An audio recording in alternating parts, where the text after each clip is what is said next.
Hi, everyone. During our hiatus in the summer, we realized that it was time to move away from the conversations regarding leading during the pandemic. This was the original idea for Coffee Time with Masterminds. One thing became very clear during our time away. This is our way of being, and these are complex times.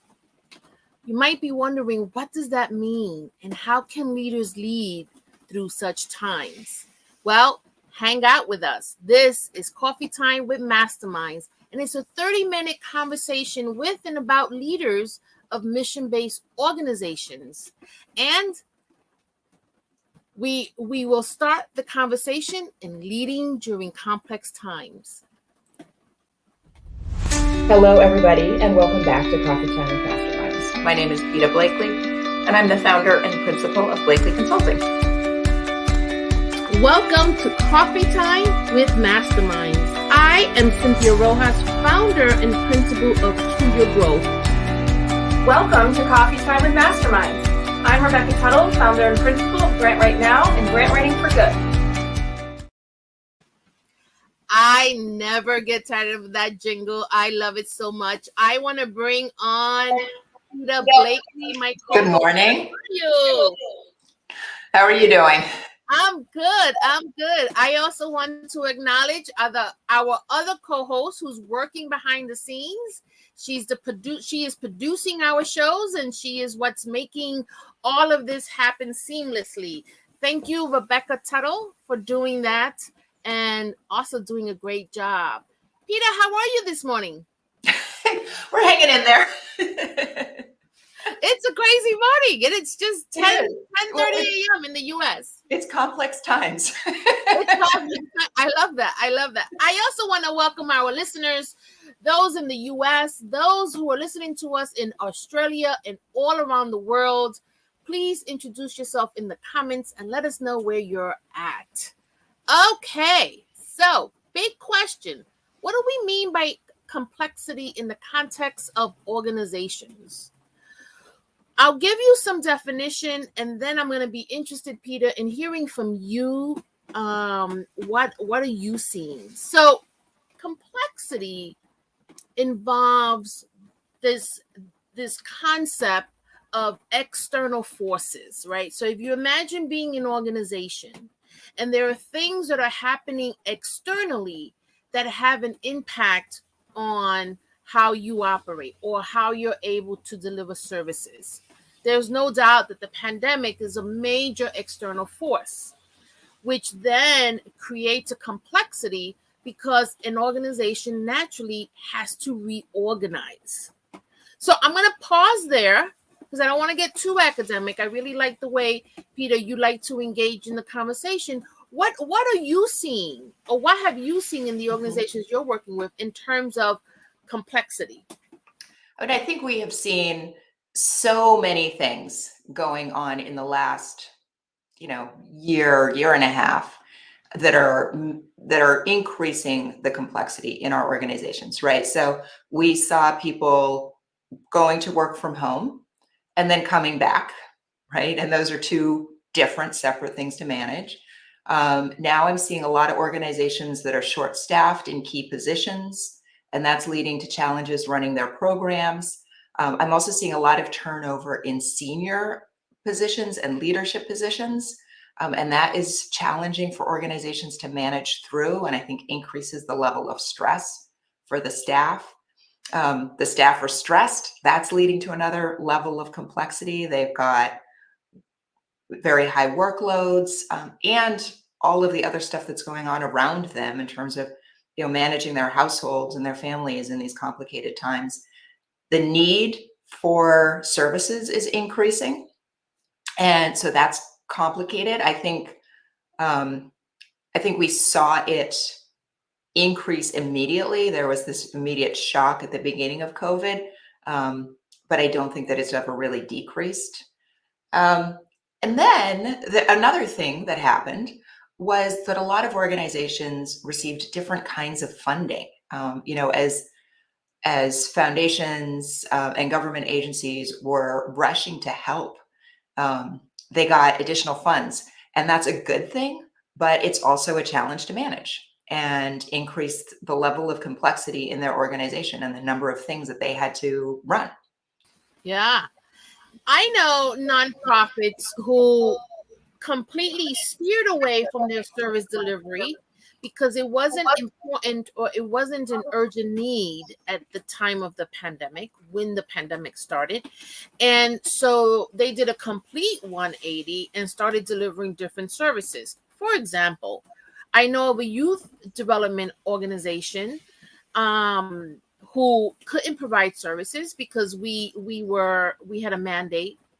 We were in our shelter in place mandate, and so what they did, because they already had access to the families that they were serving in the youth development program, is that they lined up with the city and state to then deliver food, deliver benefits, have case managers work with families to navigate the many systems that they needed to navigate during the time of the huge unemployment. So that's a really good example of how complexity becomes or how external forces make an organization complex, because now they went from operating one way to operating another way. And let's talk through what has to happen to make that kind of change, right? Because I think I think it sounds relatively simple. Oh, I have an idea. Here's the need in our organization, and then they were doing it. But what really has to happen in an organization, and what have to be the conditions to make that kind of a shift in such a short amount of time feasible? Yeah.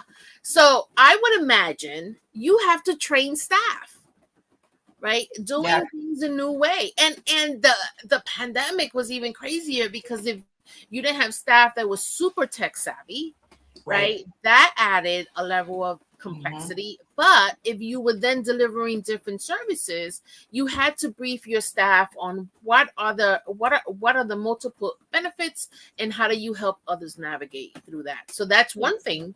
And how challenging is that? I mean, I've seen organizations try to make a relatively small change. And there is a real tendency for people to dig in and want to do what they've been doing and what they feel comfortable doing.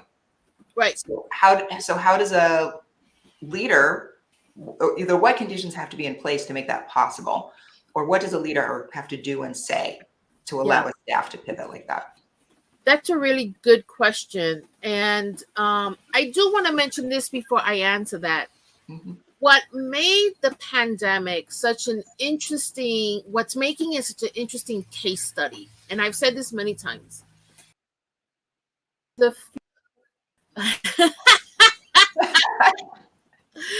I love it. I love the blunders. It's one of the few times and the few events that people are affected at all levels. So for the first time in a long time that I know, and maybe even in my entire adult professional life, we were hit with an event that impacted the populations we serve, the organizations that serve them, and the people who work in them. So the populations we were serving were having challenges just like the people who were helping them. And that is such a difficult scenario, right? Because your families are in crisis, and so are the people, and so are your employees, making it a double whammy for leaders. So back to your question, what is the space that is needed for complex leadership? Well, the first thing is just that, space. People need the space to think, to be able to brainstorm. And this is not the time to micromanage, but really create a safe space for people to come up, for your employees to come up with ideas, so that they can come to the table confidently to share. And not all ideas are good or right ideas, but providing that space so that employees can give you feedback. your most valuable asset are your frontline staff. They are directly connected to to the individuals that you're serving. They see them on a day-to-day basis, and if you ever want to know what needs to be changed or adapted in your organization, that is where you begin to have conversations. Mm-hmm. So that's one thing. You raise a really interesting point there about, making sure that you're hearing from frontline staff, making sure you're hearing from some people that we might not always center their perspectives, right? Mhm. Like the person who sits at the front desk Right. is usually one of the most important people to include in these conversations and often gets forgotten. So this is really about being willing to jettison our titles and our hierarchies and just look at what people know and what people are good at and what they can do right now. Yeah. This is interesting. This is an interesting data point. We found in a survey done by field partners last year, early into the pandemic, that smaller organizations found themselves more adaptable. And that's because they don't have the bureaucracy built in to handle complexity. Yep. Leading during complex times means tearing down those walls. So if you have, and we saw it everywhere. We saw it. I know organizations that were trying to organize around telemedicine. And for a million compliance reasons, we couldn't do it. And then the pandemic hit. And all of a sudden we could do it. Guess what? I know very few people who go to the doctor's office now. Yep. Right. Yes. Overnight, we all had telemedicine when it was impossible for years before. Yeah. Yeah. I could do a whole show on the compliance regulations around having health related conversations online. It is crazy. Those standards are crazy. And you know what? We did away with that for the time being, thinking that this will be temporary. It's working. We're doing good. And look, people are getting served. And we've hopefully it's here to stay. Sorry? And hopefully it's here to stay. Yes. Yeah. I hope so. So, yeah. We have a comment. By listening to what others are best at, we create new opportunities for team members to advance into new roles. If done well, it's a tremendous win for the organization and a boost for the team. That's true. So that's that. So we've named two. The third one is just that, right? Traditional leadership is centered around or rooted in roles and titles, right? There's also hierarchy. Leading during complex time takes away those roles and those titles, and really it's about skills. It's also about creating space so that others can rise to their own leadership. So during these times, just what you said, Peter, the front desk person might end up being your strategy rock star, because that person talks to people every single day and knows what they need. Right. For a few reasons. One, like they are closest to your physical environment, right? Yeah. There's a good chance from where they sit, they can literally see the street, which not everybody in your organization can do. In a lot of organizations, that person is multilingual, and that person is usually gregarious. That's why you put them out front. So, so they know everything that is going on in the neighborhood. Yeah. And so, I love to see leadership rise organically. So in the theory of complex leadership, one of the things that happens to organizations during complex times, if you can imagine these external forces are coming in, they're coming in at you, right? There's the Great Resignation. There's a virus that's killing people. There is work from home. There's having to shift all these things. And I completely forgot my train of thought. I think maybe what you were going to say was the systems that served us well in the past just aren't working, right? They're going to hold us back at this point. Yes, yes, and that we move away from this idea of, oh no, this is my lane and I have to do this because it's in my lane, and really open up to how do we best serve the families that we're serving, the individuals that we're serving. And so it's a different perspective. It's leading by stepping back and allowing others to really, think things through, bring out the best skills that they have, bring out other skills you may not be using. Because just because you're not using someone's skills doesn't mean that they don't have them.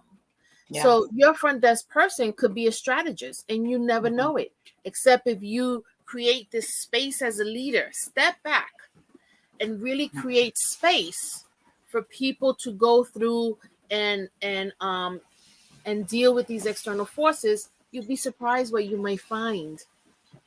So what does that look like? If I am a leader who's now going to try to adjust my leadership approach for these times, are there concrete things that I can do? Yeah. So I know an organization that immediately started, I'm getting an echo, a strategy team, right? So she's bringing people together, and that team is changes based on the strategies that they need to develop, right? And so it's not just leaders, but it's also other individuals. So that's one thing. So be very intentional about putting a group together that works and thinks about these higher level issues. Another example that I have here, give me an example, Peter, because I lost my train of thought again. An example of changing your leadership style. Right. Yeah. Creating space for that organic leadership to rise. Well, and I think that you've talked about some of the ways that you run meetings when they're remote that have applications here. That one of the things that we've talked about a lot is when everybody is working remotely, there's no hallway conversation, right? You don't bump into people, you don't talk casually, you don't have that relationship building. And so you have to build it into your Zoom meetings and actually put it on the agenda. I think one of the things that leaders are starting to do is be a lot more cognizant of that. At the beginning of the pandemic, I think we thought we could hold Zoom meetings the way we held work meetings. And it quickly became apparent when you're having a Zoom meeting, you are in somebody's house. You can no longer pretend that they don't have kids and a partner and a pet, right? And so that leads to treating people different. Yeah. So we have a comment. Hi, Myra. How are you? And so Myra discovered someone's skills. She hired 3 social workers, and one of them is a fantastic facilitator. I was so impressed. She will be visiting schools with me. And so, so this is a great example of do not be bound by the skills you hired for, but really create a safe space as a leader to let others use their other natural skills. This distinction you're starting to make between roles and titles is really interesting. Yes. But I think we have been using those 2 terms interchangeably for a long time. But it's starting to sound to me like people can have multiple roles in the same organization, different roles on different teams, and it's based on their strengths in a particular moment and their need in a particular project, and not based on their title. Yeah. So this is, the question you asked is also making me think about, you asked, well, what does a leader do? If you are a traditional leader, which is a great thing, this is not about good or bad. This is about style. and you tend to work in roles, and you tend to work in with titles. So you're a CEO and you only talk to your VPs, or you only talk to your chiefs, right? This is a great time for reflection. It is a great time to step back a little and really invite people to the table. I know a lot of CEOs that are having coffee chats on Zoom, and staff could just come in and have a conversation. And it's not always related to work. But what that allows the CEO to do is really see what people bring to the table, really learn about their employees in a way that they didn't have time before. So enormous communication is so vital during complex times, because things are always changing. They're changing rapidly. And as a leader, you don't have to do it all. And if you tend to be the kind of leader that feels that you have to, then you're going to be challenged during these times. Yeah. It's going to be super hard. Yeah. Yeah. It's going to be, and it's going to increase your stress level, which makes it very hard for you to help your staff. Oh my God. Yeah. Absolutely. Absolutely. So we want to adapt, right? The nonprofits that are surviving adapted, whether they were able to move their services from in-person to virtual, whether they were able to provide other service delivery, or they were able to expand, right? And so that kind of adaptability in complex times. And by the way, a lot of this happened rapidly. I did a time study, and in December of 2019, we got word that there was a potential pneumonia virus that was coming out of Asia. And 3 months later, the world is shut down. So, and that's 3 months, that was actually, so in 10 weeks. And so the speed at which we had to move and still in the nonprofit sector be able to provide services so that we could continue to serve individuals. And like Peter said, needs rose. People have more needs. And so the speed in which we had to do that really takes a special kind of leadership. And even then, we didn't think it was going to last as long as we did. No. I mean, we thought, I mean, remember when we started the show and we thought this was going to be a 6 or 8 week event? Yep. And then we would go, back to normal. So those initial adaptations, I think most people were not intending them to be permanent.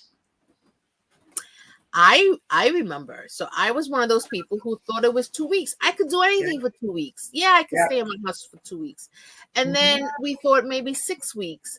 And then the day it hit me that there is no end in sight. Yeah. It really helped me to shift my mindset. Right. And so I was having dinner with a friend recently, and she told me, the last pandemic lasted 5 years. And I looked at her, and I wasn't like surprised or wanting to jump off a cliff or saying, oh my God, I can't do this. No, I was like, okay, I'm getting used to this. This is where we're going to have spikes, and then we're going to do the shelter in place, and then we're going to get better, and there'll be peaks, and that's just the way it is. So adapting your organization to handle those ebbs and flows is key to your survival. And it's not just the disease itself, it's everything else. I think that there's, in the last few weeks, we have talked about the Great Resignation, about which I think is really a bigger thing about people examining their values and what they want to do with their life, and people's tolerance for subpar working conditions, right? So this is the beginning of something really big, a fundamental change in the labor market. That's huge and permanent, and organizations are going to have to adapt to it. And I think that these changes in funding models are permanent. All these organizations suddenly said, all right, we trust you. You guys know what's going on in your community. We trust you have some money, take care of it. I don't see them in 2 years coming back and saying, "Oh yeah, we're reinstating all of those, annual reports and statements," right? Because I think the organization's demonstrated that works. Yeah. That they did figure out what to do with it, that they did, in most cases, figure out what was going to be best for their communities, and that there's this huge opportunity to increase equity when we reduce some of those barriers to accessing funding, which was, another huge conversation that started in the summer of 2020 was everybody's got to do a whole lot better around equity and reducing some of those barriers to funding and reporting requirements. I mean, I obviously make my living on reporting requirements, but I still think that relaxing them has been a great thing and leads to a much greater opportunity for creativity and innovation in organizations. Yeah. One of your favorite quotes is on, Peter. And not to be afraid to fail forward as they adapt. Yeah. I love that expression, failing forward. Yeah. So I lost my train of thought again. What's this wrong? It's raining where I am. Yeah. I'm going to be very transparent. I just made a major move, and I am not in my permanent space, and it's pouring, and I don't have an umbrella. And you're a little microcosm here of complex times. I had to walk my dog. Rebecca just gave me a shout out saying that I'm doing great. Thank you. I had to walk my dog without an umbrella, and I wore a shower cap. So, but you're bringing up. We're laughing about this because we can. Because we have to. Yeah. But you know what? Leaders, everybody on your staff is going through some version of this, right? Oh God. In the last year and a half, a lot of them have moved. Some of them have moved to other states. Mm-hmm. They've all done some real soul searching in different ways. I think in that initial period where we all stayed in our houses, a lot of us discovered that there were things that we want to do, right? That we were like so distracted by the rushy of our pre-pandemic lifestyles that we didn't realize that we wanted to like make our own breads and meditate a lot, and all of these things that we do now that are they're important to us. We're getting a lot of value out of doing these things, but people are still in this state of adjustment and change. And then you layer on some of the issues that we've talked about around childcare. For some people, they do have children who are back in school now, but that is very tentative, and it happens frequently that a child gets sick and then they're home and they have to quickly adapt to teaching their kids at home again. And that is for the workers that have the privilege of working at home. A lot of workers don't, because they're in retail settings and hospital settings. Imagine that level of cognitive overhead that we're talking about 2 or 3 times greater when you have a job like that. So if we seem a little disorganized, right? Just remember, that's the times everybody is a little distracted by all this. Still, like, as much as I think we think, oh, this is the getting back to normal time, it's distracting. So. We're not even close to getting back to normal, or even getting to the state of equilibrium. We are far from that, in my opinion, in my unsolicited opinion. Well, we did solicit your opinion. Folks who were listening to the show did. That's right. You did ask me. We have about 45 seconds left. And so this is, my God, I could talk some more. There's so much more I want to say about, it's not just a pandemic. It was the murder of George Floyd. It was the political environment that we were in. It's about the political environment that we're in now. Like, it just kept compounding, and there's still, I'm sure, more to come. So any final words to leaders leading during this time?